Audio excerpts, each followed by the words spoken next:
Kaixo lagunok, zer modu txaudete? Begira, zer egin dugun asteburuan.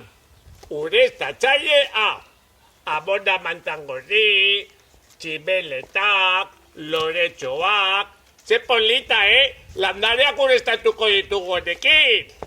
Gaur astelena da. Astearen azera. Eta abentura ederrak biziko ditugu gaur ere.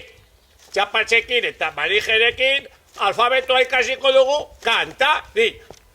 Gero, pirata bihurtuko gara. Itxasontzi hartu eta abordatzera! Itxasabalera! Afrikara iritsiko gara. Eta Etiopian utopia aurkituko dugu bertako lagunekin. Gaur astelena. Egunak bete eta abentura bizi lagunok. Ongi pasa!